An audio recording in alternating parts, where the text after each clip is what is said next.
Absence de dispositions sur les accidents de travail à domicile, non prise en compte des maladies sédentaires, négligence envers les enfants, horaires à rallonger. Le juriste et expert du numérique Abdoulaye Cissé pose un regard nouveau sur le travail à distance à l'heure du coronavirus. Le professeur des universités, ancien recteur de l'université Alioune Diop de Bambey, pointe aussi la surexposition aux écrans et alerte sur une montée de la mécanisation des relations sociales. L'invité de ITEC se prononce par ailleurs sur la formation au Sénégal et le secteur de la monnaie électronique avec l'actualité autour de Wari. À suivre ce dimanche 14 juin 2020 aux alentours de 7h25 et 12h25 sur iRadio. ITEC, l'émission d'un monde qui change, présentée par Ousmane Gueye.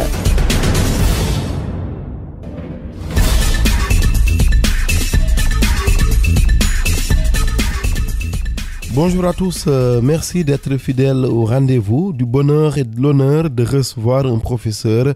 Bonjour Abdoulaye Cissé. Bonjour M. Gueye. Professeur des universités, juriste alliant la recherche théorique et la pratique professionnelle, vous avez contribué à l'introduction du numérique dans plusieurs organisations et États d'Afrique francophone. Expert en logistique, vous allez nous dire c'est quoi, et politique publique, votre démarche intègre les outils de la prospective stratégique, de la conduite du changement et de l'accompagnement pour coller à l'ère du temps. Nous pouvons parler de coaching. Professeur, mais aussi avocat au barreau du Sénégal, vous êtes spécialisé en droit du numérique et en droit des affaires des États africains francophones. Alors que je vous relançais pour une invitation dans ITEC, je vous confie, cher Abdoulaye Cissé, ce qui m'a stimulé davantage dans un talk en ligne que l'on peut retrouver sur YouTube. Ça s'appelle Sentalk. Vous y confiez ceci alors que vous étiez excellent élève, vous échouez au BFM. Un coup de tonnerre pour le passionné de l'intelligence et de lumière, vous ajoutez aussitôt dans la vidéo, après cet échec que vous mettez entre guillemets, vous n'êtes plus tombé parce que à partir de ce moment, vous passez premier tout au long de votre cursus. Je fais le pari que c'est à un âge avancé que vous vous spécialisez intégralement dans le numérique. Première question, comment s'est faite cette reconversion? Merci beaucoup. C'est une reconversion, j'allais dire, une continuité naturelle dans mon cursus. J'ai eu ce que les gens appellent reconversion plus d'une fois sur plusieurs facettes de mon parcours professionnel, en essayant tout simplement de répondre à un besoin de satisfaire une curiosité scientifique intellectuelle. J'ai commencé avec le numérique précisément en 96. En 96, je venais de finir mon agrégation en 95. J'étais rentré, j'avais reçu beaucoup de félicitations, beaucoup d'encouragements, mais je me suis posé pour converser avec moi-même. Et je me suis dit, oui, ça c'est un diplôme, c'est un titre. Mais est-ce qu'il me permet de savoir ce que j'avais cherché à savoir? Et quand j'ai fait mon bilan, je me suis rendu compte qu'il me restait énormément de choses. Et il me restait plus que je ne savais. Aussi bien dans le domaine du droit qu'en dehors du droit. Dans le domaine du droit d'abord, je me suis dit, mais je suis professeur de droit et on ne m'a jamais appris comment on élaborait, comment on fabriquait une loi. C'est ça la logistique, c'est l'art de la fabrication, de la création normative. Et je suis allé donc apprendre la logistique. J'ai essayé également d'approfondir en me disant, mais le droit, on nous dit depuis la première année que la règle de droit ne dispose que pour l'avenir. Tous les juristes connaissent cet article du Code civil par cœur. Je dis, mais on ne nous a jamais appris comment on fait de la prospective. Donc, je suis allé également me former en prospective. J'ai appris en cours de route que le droit ne nous présentait que les règles juridiques qui sont dans les codes, alors qu'il y a des règles de conduite morale, des règles de conduite religieuse, des règles de bienséance, des normes techniques. Je suis allé chercher à connaître l'ensemble des normes. Et donc, de fil en aiguille, je me suis retrouvé en 96, après une rencontre à Addis Abeba, où l'on avait validé l'initiative africaine sur la société de l'information, qui date de 96. Et on m'avait consulté pour m'inviter à une rencontre. Et c'était la première fois que j'en entendais parler. Je ne savais même pas ce que c'était la société de l'information à l'époque. Je suis allé me documenter. 96, c'était tout à fait au début. Oui. Il n'y avait même pas le sommet mondial sur la société de l'information. Wow. Les Africains étaient en avance sur le monde. C'est une très belle initiative, l'initiative africaine de la société de l'information. Et donc, c'est là où j'ai commencé à me documenter. J'ai lu dans la théorie, dans la pratique, dans la consultance, et je me suis fait une leçon. Je suis rentré d'Addis Abeba, j'ai réuni mes collègues, les jeunes collègues, en leur disant il y a quelque chose d'extraordinaire qui est en train de se passer. Si on rate le coche, on sera très vite retraité. Parce que ce qu'on est en train de faire est quasiment obsolète. J'ai mis sur pied une petite équipe de recherche et j'ai commencé à travailler sur le numérique. 97, 98, 99, je suis sélectionné comme consultant pour faire la réforme des systèmes de paiement de l'UEMOA par la BCEAO. Wow. Et c'est parti. Et donc, depuis lors, j'ai intégré des équipes de prospective assez prestigieuses au plan international, ce qui m'a permis d'avoir beaucoup de données, de côtoyer les plus grands experts du monde et d'essayer de mettre tout cela au profit des États africains et des élites africaines. Voilà comme ça, rapidement, comment je me suis intéressé au numérique.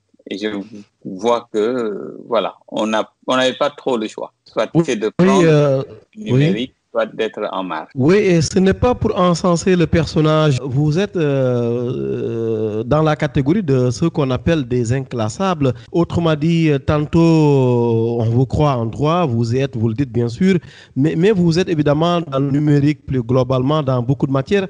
Vous me rappelez quelqu'un que vous connaissez sûrement, Edgar Morin, avec sa théorie qui dit effectivement que pour une bonne analyse des choses, il faut mettre à profit tous les savoirs.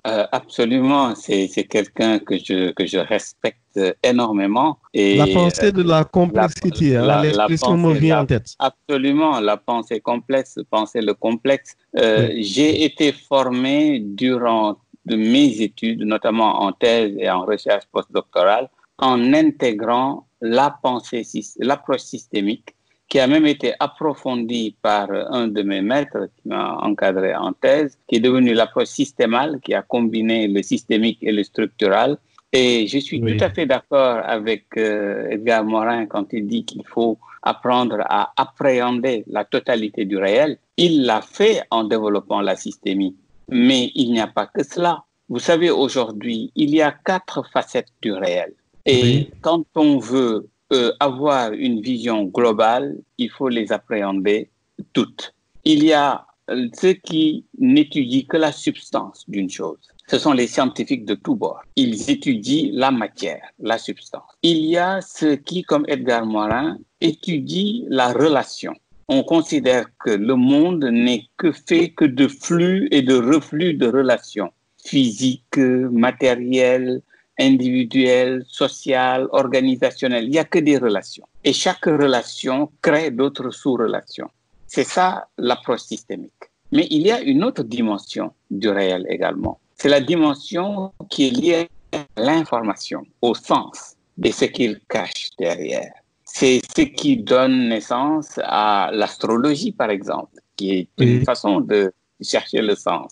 Mais ce qui est le plus connu, c'est la symbolique, ou bien de disciplines comme la sémiologie, qui permettent de comprendre au-delà des mots ce que nous disons. Par exemple, un symboliste, vous lui parlez de coronavirus, il va immédiatement vous dire, mais attention, le virus, c'est une ruse de la vie. C'est vie-ruse. C'est une ruse de la vie. Et le corona renvoie à la couronne du cœur, les artères coronaires, mais la couronne aussi de la tête. Et du coup, un coronavirus est une ruse de la vie qui nous pousse à nous interroger sur notre présence sur Terre pour ne pas perdre notre couronne. C'est une manière de voir, vous voyez, dans la quête de sens. Et vous avez également une autre facette de la réalité qui concerne l'identité. Qui êtes-vous? Qui suis-je? Qui sommes-nous?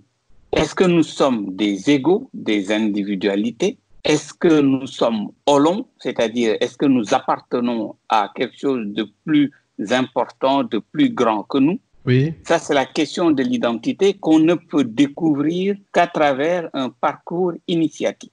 Donc, vous voyez, substance, information, sens, relation, identité. Ce sont les 4 expressions du réel. Ce qui se passe, c'est que dans la vie, on a de grands intellectuels, de grands savants, mais qui n'examinent qu'un cas ou 2 cas ou 3 cas. J'ai une curiosité qui me pousse souvent à vouloir connaître les 4 cas, c'est-à-dire à connaître l'un. Voilà. Abdoulaye Cissé, professeur des universités, nous fait le plaisir et l'amitié d'être notre invité ce 14 juin sur e-Radio. Nous allons à présent entrer de plein pied dans notre émission. Professeur, l'enseignement, vous le connaissez très bien, on n'a pas besoin de s'attarder là-dessus. Alors, le téléenseignement, on y est. Un regard un peu du professionnel que vous êtes là-dessus? Oui, le téléenseignement, je pense qu'aujourd'hui, la pandémie l'a accéléré, nous a montré qu'il nous offrait beaucoup de possibilités.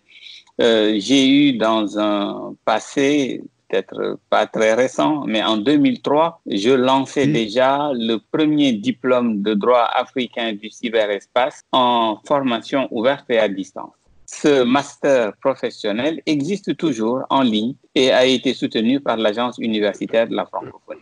C'est un diplôme de l'Université Gaston Berger de Saint-Louis. Je crois à la formation à distance, la formation ouverte, et je pense qu'il a de beaux jours devant lui, le téléenseignement, et qu'on devrait le soutenir davantage. Mais en le soutenant, ne pas aussi perdre de vue les inconvénients liés au téléenseignement et qu'il faut prendre en compte, si vous le souhaitez. Lesquels? Oui, lesquels? Vous savez, le téléenseignement tel qu'on le voit aujourd'hui, je donne des cas concrets. Il y a de plus en plus la formation en ligne. Comment ça se passe? Je me connecte, j'ai un écran, je mets mon casque, j'écoute et je regarde. C'est cette exposition durable face à l'écran qui est problématique pour le cerveau. Vous savez, lorsqu'on étudie, ça c'est les neurosciences qui nous l'apprennent, lorsque vous étudiez quelque chose, vous voulez acquérir une formation ou une information, l'information entre par votre cerveau, le néocortex comme on l'appelle, c'est là où il y a le siège de l'intelligence, vous analysez, c'est logique, c'est cohérent, vous acceptez. Quand vous comprenez, l'information passe et est déposée au deuxième cerveau, qu'on appelle le cerveau limbique, qui est le siège de la mémoire et des émotions. Et quand ça se cristallise au niveau de la mémoire, ça descend encore au niveau du cervelet, qu'on appelle le cerveau reptilien.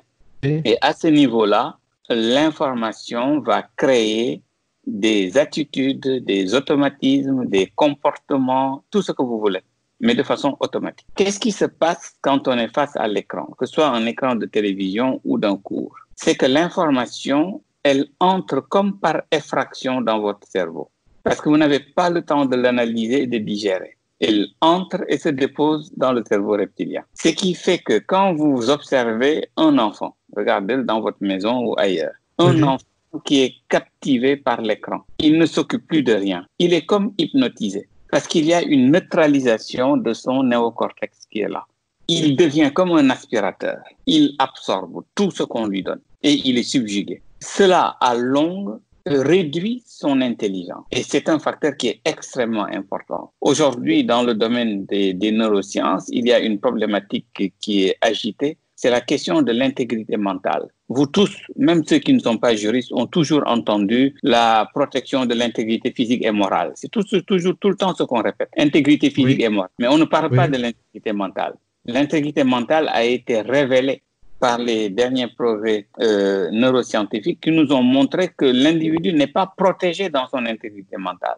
Parce qu'on peut affecter son cerveau sans que personne ne soit sanctionné. Et aujourd'hui, on le voit, l'utilisation des radios, les IRM fonctionnels, peuvent faire des perturbations. L'ordinateur le fait, le téléphone le fait. Mais comme il y a un vide et ça n'intéresse pas les gens qui veulent vendre, tout le monde se tait, tout le monde joue le jeu. mais c'est extrêmement nocif et dangereux pour la santé. Vous avez pointé, professeur Abdoulaye Cissé, le danger du téléenseignement, mais en même temps, j'ai envie de dire, on n'a pas le choix, parce que vous avez suivi l'actualité dernièrement, la réouverture finalement faussée des classes pour les candidats aux examens. Alors on fait quoi? Ils sont dangereux, c'est vrai, les téléenseignements ou le téléenseignement, il est dangereux. En même temps, il y a des risques que l'on attrape le virus si on sort de chez soi. Alors on fait quoi? Moi, je n'ai pas dit que le téléenseignement est dangereux.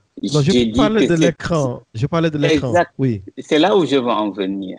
Oui. C'est la surexposition à l'écran qui peut poser des problèmes de santé. Je suis convaincu que l'avenir de l'enseignement se fera par le téléenseignement. Oui. Mais le téléenseignement ne signifie pas forcément s'exposer à l'écran. On peut télécharger de la documentation d'une certaine façon, on peut écouter un livre sans le lire à l'écran, on peut recevoir ces exercices et les faire manuellement. C'est juste de rationaliser le temps d'exposition à l'écran. Aujourd'hui, il est démontré qu'un enfant de moins de 6 ans ne doit pas passer plus de 3 heures de temps devant un écran. Et pourtant, les enfants vivent devant les postes téléviseurs parce que ça arrange les parents. Quand un enfant fait du bruit, on lui allume la télé. Tout à fait. Il est captivé, il vous laisse en paix. Mais qu'est-ce que vous êtes en train de gâter dans son cerveau? On ne se pose pas cette question-là. Donc, je pense qu'il faut juste trouver un bon équilibre. Oui, pour le téléenseignement, mais pas pour un téléenseignement non maîtrisé, non rationalisé, non régulé. Il faut le réguler. Actuellement, on est en télétravail, ça commence à monter. Mais en même temps, est-ce qu'on a réglé d'abord les fondements juridiques qui doivent asseoir ce travail à distance-là? Pour le moment, dans notre pays, pas assez. Il y a quelques dispositions réglementaires qui avaient été initiées par l'APIX il y a quelques années pour faciliter le télétravail dans les centres d'appel notamment. Mais aujourd'hui, nous avons besoin d'une véritable réflexion en profondeur pour avoir une politique publique sur le télétravail et un droit du télétravail. Parce qu'il y a beaucoup de questions qui ne sont pas résolues. Oui. Je suis un grand partisan du télétravail parce que ça confère beaucoup de liberté. Avant même qu'il n'y ait état d'urgence, moi, personnellement, je m'étais autoconfiné. Mon travail à distance. Je l'ai toujours pratiqué. Même quand je gérais des fonctions administratives, j'avais un parapheur électronique 2010 qui me permettait de suivre le fonctionnement de l'administration à temps réel, que je sois en voyage sur place à Bombay ou à Dakar, peu importe. Il n'y avait jamais de retard dans le traitement d'un dossier quelconque. C'est quelque chose qui est à notre portée aujourd'hui, qui est fondamental. Mais quand on utilise le télétravail, une des questions de fond, comment aujourd'hui on compte la durée de travail d'un employé? On s'est rendu compte avec la pandémie que les gens travaillent tout le temps, du matin à la nuit. Qui les contrôle? Est-ce qu'on se pose la question de savoir comment on va gérer les maladies liées à l'excès de sédentarité? Les gens ne se déplaçant pas, ils sont toujours assis, ils mangent, ils continuent de travailler. Quels sont les problèmes liés aux conflits dans la famille avec des parents ou des conjoints qui sont sur place et ne communiquent pas avec leurs enfants. Oui. Qui, à chaque fois qu'ils sont sollicités, ils n'ont que des mots à la bouche, pousse, laisse-moi travailler, je n'ai pas encore fini, je reviens. Et les enfants finissent par ne plus les solliciter. Ils sont à la télé, ils sont avec des aides domestiques et c'est fini. Donc, c'est comme si on le légitimait. Vous avez également les employeurs qui trouvent leur compte. Il y a moins de pression sur l'espace de travail et puis un transfert des charges vers les ménages. Parce que l'électricité, quand on travaille à certaines heures alors qu'on n'y était pas habitué, la connexion Internet, j'ai vu des amis qui ont augmenté leur abonnement pour avoir un débit supérieur pour mieux travailler à domicile. Oui. On ne parle pas de leur exposition à l'écran. On ne parle pas des maladies professionnelles. Si on chope une maladie alors qu'on est à domicile, comment ça se passe? On peut être plus imprudent, plus insouciant en étant chez soi. On peut vouloir tout faire à la fois. aller cuisiner ou prendre quelque chose au frigo en continuant d'écouter une conf call et tomber, faire un faux pas. Qu'est-ce que le droit prévoit? Actuellement, rien. Il y a un vide juridique? Il y a un vide parce que les maladies professionnelles, ça se passe, c'est très encadré, ça se passe sur le lieu de travail et c'est très normé. Mais aujourd'hui, on n'avait pas du tout, on n'avait pas pensé à cela. Notre code du travail ne réglemente pas le télétravail. Les pandémies ou autres malheurs, entre guillemets, il faut les regarder avec un œil positif parce qu'ils nous rappellent toujours quelque chose qu'on a oublié. Ils nous interpellent, ils interpellent notre conscience. Ça nous permet de prendre du recul et de dire mais qu'est-ce qui n'a pas fonctionné? Et même si on dominait le Covid, qu'est-ce qui va se passer dans 1 an, 2 ou 3 ou 10 si une nouvelle pandémie fait le jour? Est-ce qu'on est suffisamment préparé? Est-ce qu'on ne devrait pas revoir le système d'éducation en profondeur, revoir notre système de travail en profondeur, le travail de l'administration, le travail des privés, le travail de la presse, mais regardez tout le monde. Si on ne fait pas cette introspection, ce retour à soi pour une nouvelle conscience plus élevée, mais on n'aura pas profité de ces alertes.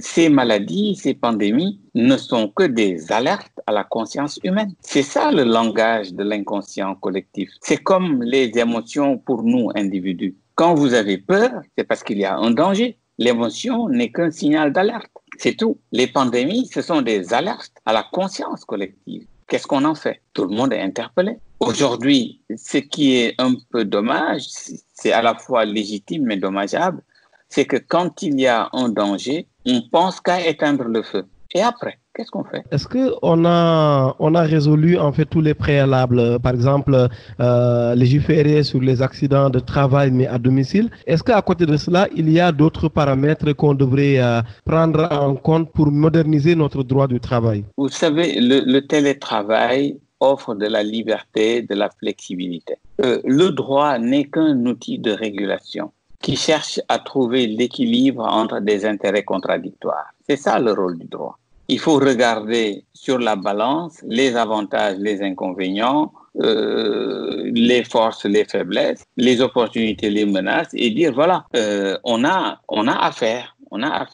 La question des heures supplémentaires, la différence entre les travailleurs qui sont sur l'espace de travail qui appartient à l'employeur, l'employé, le travailleur qui est chez lui dans une maison où les enfants sont à l'école, le travailleur qui fait du télétravail dans une maison avec des enfants. Tout ça n'est pas aujourd'hui pris en compte. On ne vient pas travailler. Est-ce que l'employeur ne peut pas se dire professeur Abdoulaye Cissé a fait un abandon de poste par exemple, parce que de toute façon juridiquement on n'est pas protégé si on ne vient pas au travail, si on ne vient pas, disons, au bureau? Absolument, ce n'est pas clair. Aujourd'hui, nous avons une couverture parce qu'on est en état d'urgence. L'autorité publique accepte et pratique même le télétravail. Donc, on a une couverture. La question qui se poserait, c'est que on a fini, par exemple, on lève un jour l'état d'urgence, il n'y a pas d'état d'urgence, il n'y a pas de couvre-feu, et qu'un agent se dit, voilà, moi je reste et je travaille à domicile. On va lui dire, mais non, c'est pas ce qui est dans votre contrat de travail. Vous travaillez sur le lieu de travail.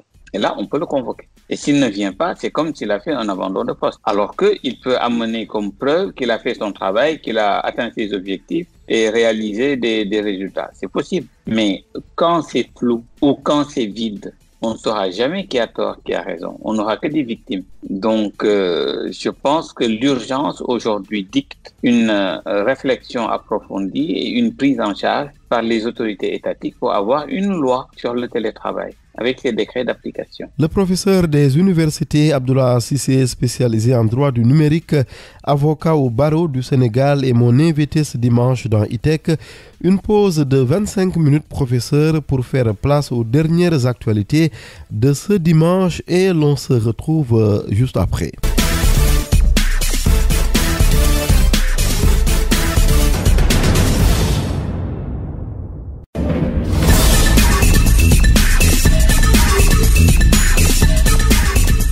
Juriste dans le digital et en droit des affaires des États africains francophones, le professeur des universités Abdoulaye Cissé est mon invité ce dimanche dans ITEC. Avec lui, nous abordons bien sûr plusieurs questions en lien avec le numérique au Sénégal, mais également à l'étranger. Professeur, pour cette seconde partie, j'aimerais d'abord que nous parlions de la SN 2025.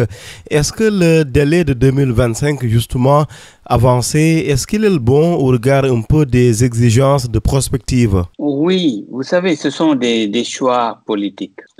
Une stratégie, elle peut être une stratégie opérationnelle, elle peut être une stratégie de management, comme elle peut être une stratégie basée sur une vision prospective. Lorsqu'elle est basée sur la prospective, en matière de prospective, le court terme est de 30 ans.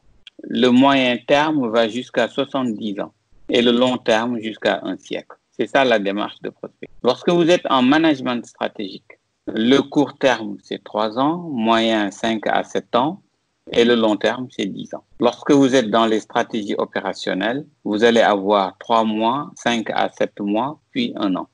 Là, on est dans une démarche de management stratégique. La question que je me pose, est-ce l'horizon temporel le plus pertinent pour accompagner une révolution numérique? Oui et non.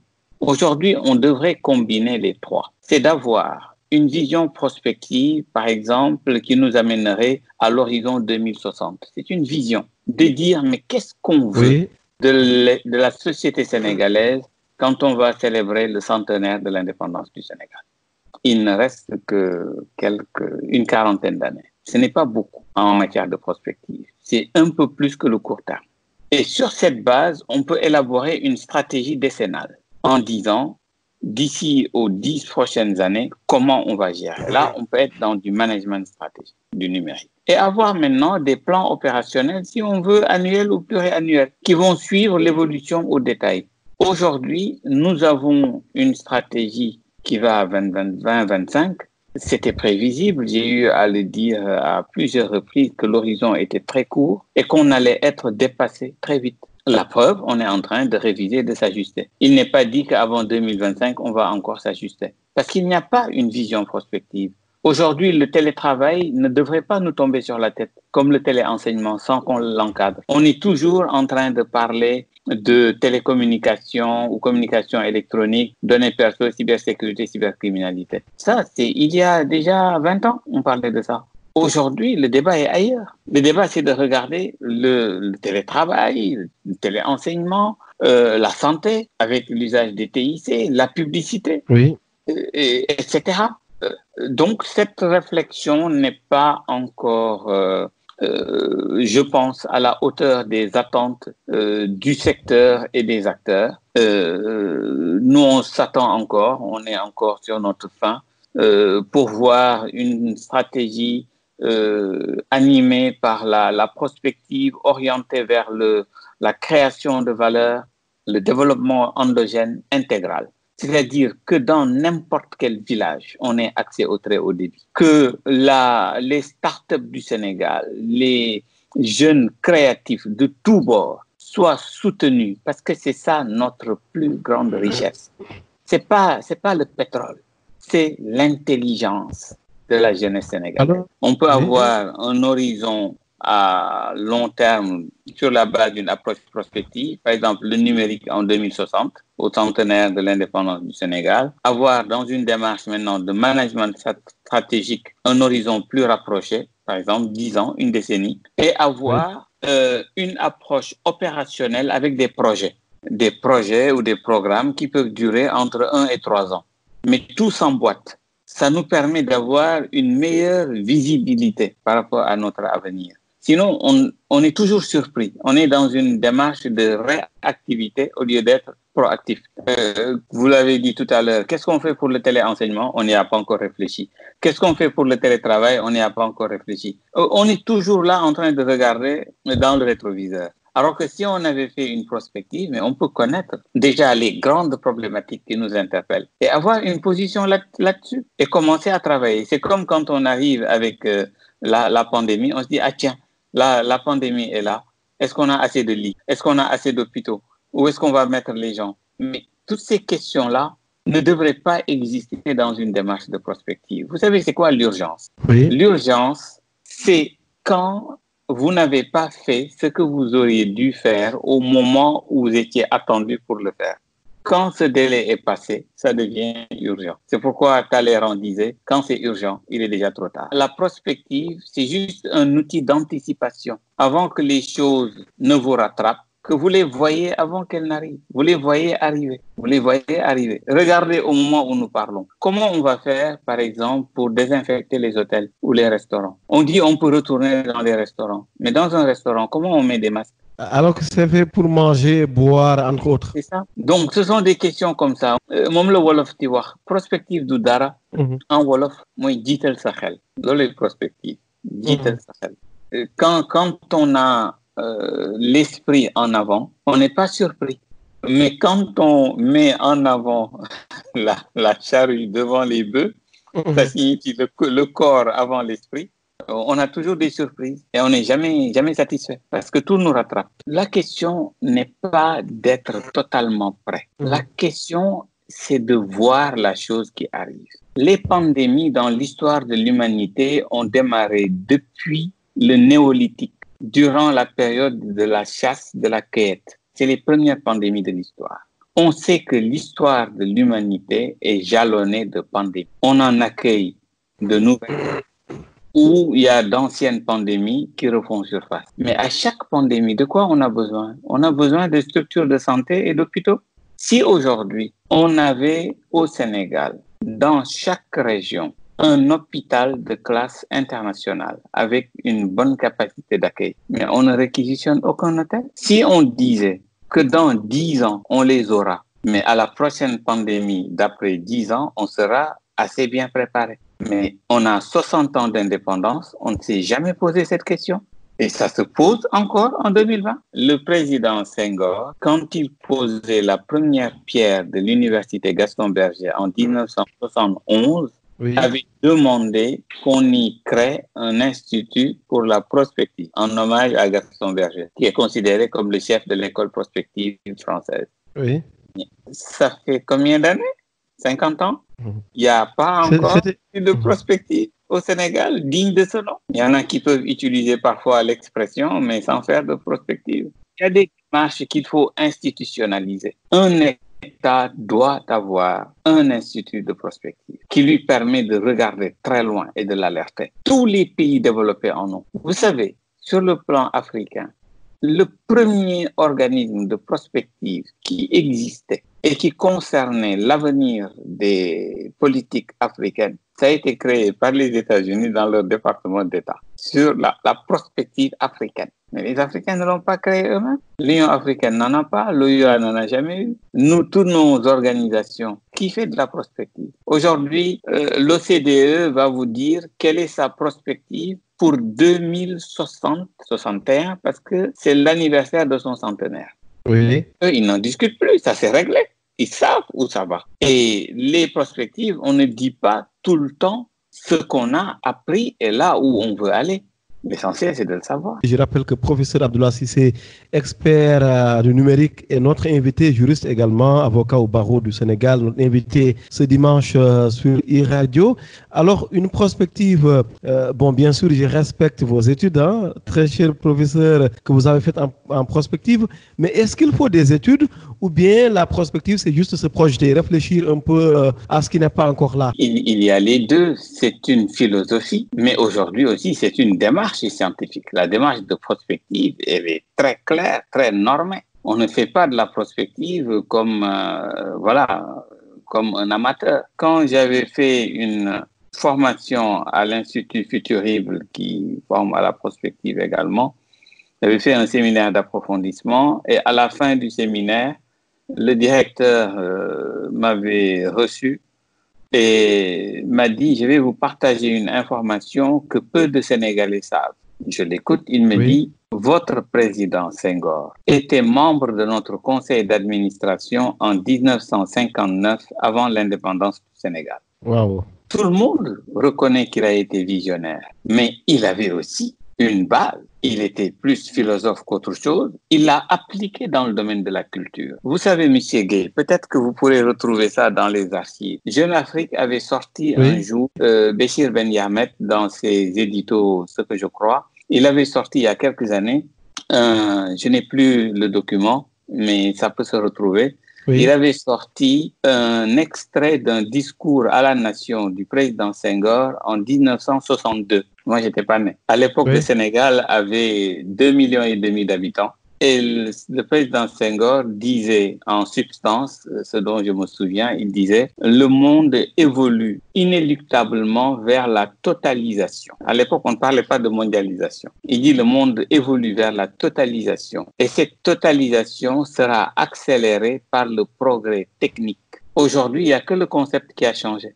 On dit mondialisation et progrès technologique avec la révolution numérique. Mais il l'avait vu. Tout le monde savait que dès l'indépendance, il ne parlait que de l'an 2000. L'an 2000 à Toumnatangé. Même si on ne l'a pas vécu, mais ça a fait rêver. Mais aujourd'hui, qu'est-ce qui nous fait rêver? Peut-être la formation de nos étudiants qu'il faut adapter aux nouvelles réalités du digital, l'intelligence artificielle, aller un peu vers des métiers comme ça. Non, oui. Ça ne fait pas rêver? Pas que. Ce qui fait rêver la jeunesse, c'est le sens. Pourquoi on fait tout ça? Pourquoi au même moment où l'on développe Diamniadio, où l'on développe les zones économiques, il y a des jeunes qui prennent les pirogues au péril de leur vie? Pourquoi? Quand on rêve, on reste. Ça signifie qu'il y a autre chose qui les fait rêver, au péril de leur vie. Donc, on ne les écoute pas assez. Donc, aujourd'hui, il y a juste une sorte de déphasage entre la jeunesse et ceux qui les dirigent. C'est ça le problème. Partout dans le monde, c'est pas un problème sénégalo-sénégalais. C'est sur toute la planète. On ne les écoute pas. On pense que ce sont les jeunes d'il y a quelques siècles ou quelques décennies, c'est-à-dire les adultes d'aujourd'hui, les regardent comme eux ils étaient quand ils étaient jeunes. Alors que l'humanité a accéléré son évolution et les jeunes d'aujourd'hui ont une maturité et un sens des responsabilités qui est juste extraordinaire. Et ils aiment leur pays. Ils n'ont besoin que de contribuer. Mais c'est pas les rêves d'Eldorado qui les intéressent. Les gens veulent vivre normalement, décemment, en étant eux-mêmes. On n'a pas besoin aujourd'hui pour la jeunesse de s'habiller à l'occidental, de manger à l'occidental, d'avoir toutes les victuailles de l'Occident pour être soi. On a besoin d'être nous-mêmes, de manger ce que nous produisons et d'y contribuer, de nous sentir dignes, tout simplement. Oui, et la formation, professeur, si on revient un peu sur la formation, aujourd'hui, de quoi a-t-on besoin justement? Parce que comme je l'ai dit tout à l'heure, on parle beaucoup d'intelligence artificielle, de robotique. De quoi a-t-on besoin aujourd'hui pour avoir une formation, disons, adéquate, une formation avec, qui est un peu en conformité avec la nouvelle donne internationale et digitale? Vous savez, les besoins en formation n'ont jamais changé. C'est parce qu'ils sont capturés par des lobbies ou des privilégiés. Mais la formation, elle ne tient qu'à un seul mot. C'est donner à la personne ce qui lui est utile pour vivre. On va à l'école pour apprendre ce qui est utile pour vivre et bien vivre. C'est ça ce qu'on apprend à l'école. Si maintenant vous prenez n'importe quel individu qui a fait des études, vous lui demandez de faire la liste de tout ce qu'il a appris et de vous dire qu'est-ce qui est utile, qu'est-ce qui a été utile pour sa vie et ce qui a été inutile pour sa vie. Vous allez vous rendre compte qu'il a étudié plus de choses inutiles que de choses utiles pour sa vie. Tout le monde le sait. Mais il y a eu une philosophie politique dans le système éducatif que nous avons hérité du modèle prussien du 19e siècle, qui était une éducation qui soutenait la révolution industrielle et qui voulait que tous les parents soient disponibles pour le travail. Si les parents sont disponibles pour le travail, totalement, ils ne sont pas disponibles pour la famille. Donc, on crée une école qui mobilise le temps des enfants pour que les parents soient disponibles. Donc, vous les amenez dès la crèche jusqu'à l'université, ils sont occupés pour laisser les parents tranquilles. Et ça permet de retarder en même temps l'entrée dans la vie active, le plus lointain possible. C'est ce système-là que nous avons. Donc, on est obligé d'enseigner des choses inutiles et parfois de mal le faire. Les enfants aspirent à autre chose. Vous savez, en 95, si mes souvenirs sont bons, l'UNESCO avait mis en place un groupe de travail international dont le rapport a été publié comme ouvrage sous l'intitulé L'éducation au XXIe siècle. Un trésor est caché dedans. Ça a été publié aux éditions Odile Jacob, si mes souvenirs sont bons. Il montrait que, en termes d'orientation, on cherche à enseigner aux enfants et aux adultes, tout au long de la vie, des savoirs utiles et pertinents, des savoir-faire, du savoir-vivre et du savoir-être. Aujourd'hui, avec la professionnalisation à outrance, il n'y a que des savoir-faire. On produit pour le marché. Mais les savoirs utiles et pertinents, on ne se pose pas la question. Le savoir-vivre, on ne se pose pas la question. Et c'est ce qui nous crée les problèmes d'incivisme, d'indiscipline, etc. Le savoir-être, n'en parlons même pas. Ça, c'est un aspect. La seconde chose qui est le défi maintenant, ça, c'est le savoir qu'on partage avec l'humanité. Mais il y a un autre savoir que nous partageons entre Africains et nos frères de la diaspora. C'est que nous avons été victimes de l'esclavage et de la colonisation. Aujourd'hui, la génétique moderne nous montre que quand on n'est pas résilient, il y a des traumatismes qui peuvent rester dans nos gènes et dans l'inconscient collectif.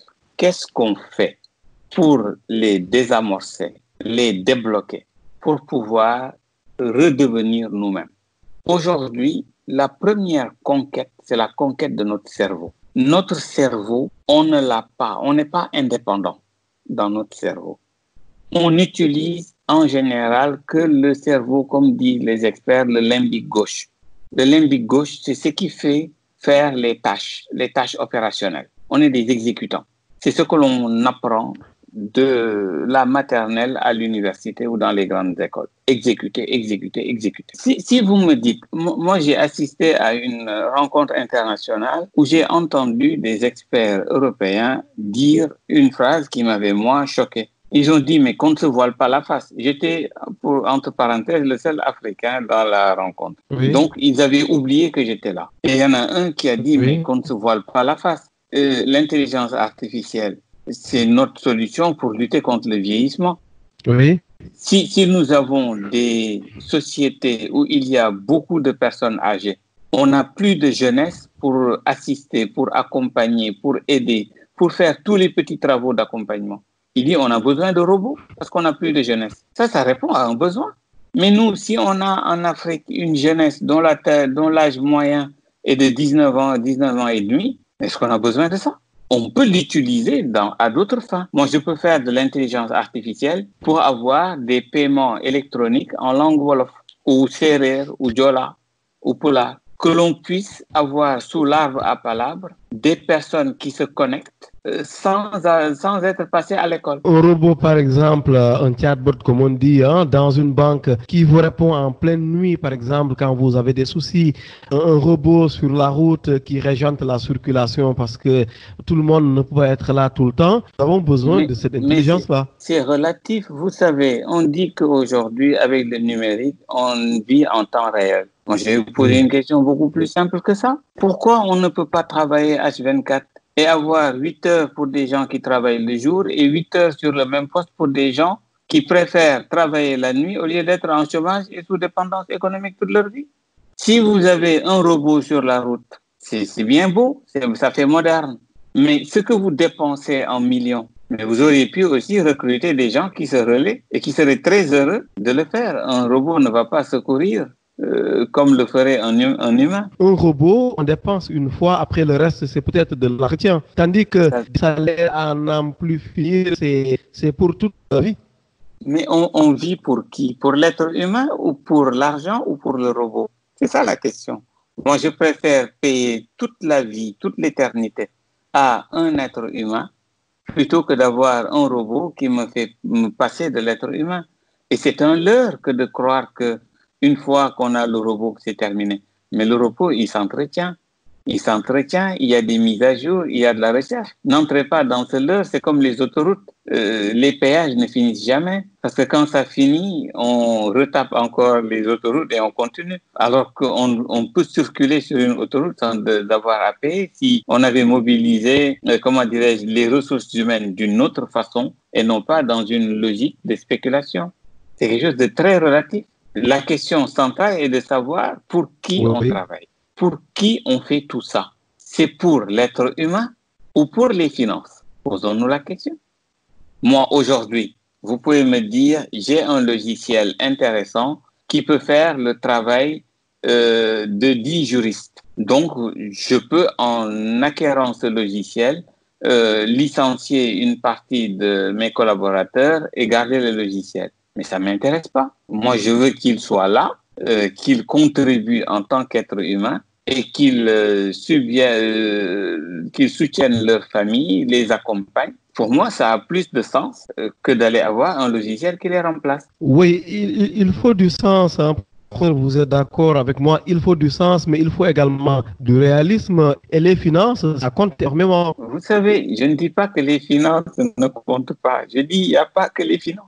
Aujourd'hui, si vous dites, je suis parvenu à libérer certains agents, je les mets en chômage technique. Mais est-ce qu'on se pose la question du désastre que cela crée dans les familles, l'instabilité que cela crée, les conflits conjugaux, les séparations, les désastres que cela peut causer sur l'avenir des enfants, les suicides qui peuvent en résulter? Tout ça, on le regarde pour sauver quoi? Pour sauver les biens d'une entreprise ou d'une administration. Là, on commence à se rapprocher. Il faut juste que l'on pose les vrais débats. Il y a des métiers qui sont obsolètes. Il y a des métiers nouveaux qui peuvent générer plus d'emplois.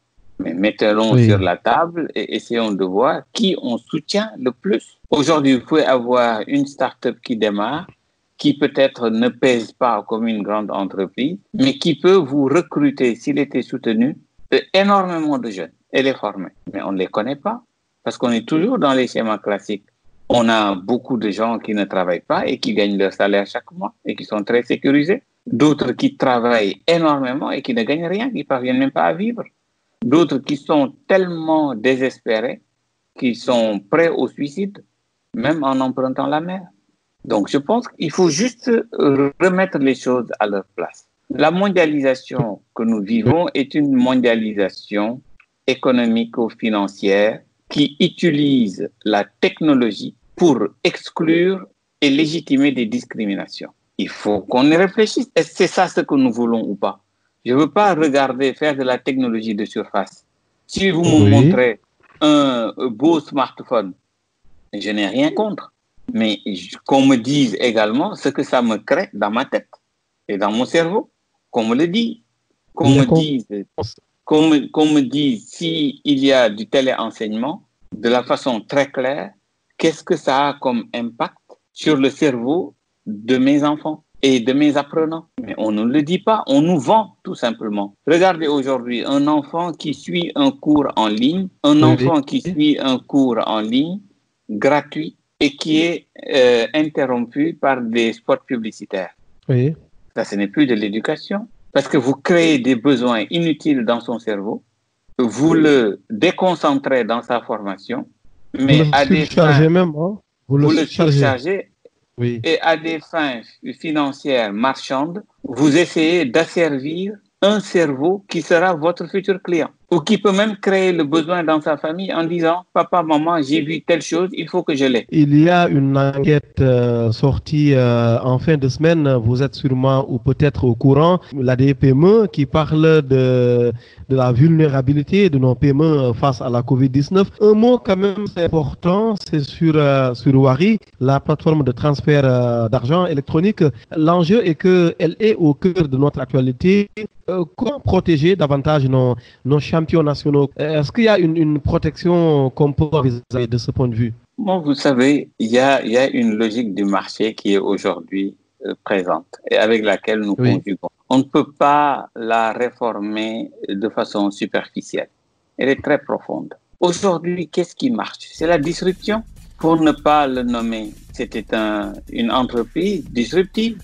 qui peut-être s'est fait disrupter aussi. Qui a été rattrapé. J'ai dit disrupté peut-être, parce qu'on dit que toute entreprise qui disrupte peut être disruptée. Et personne n'est à l'abri.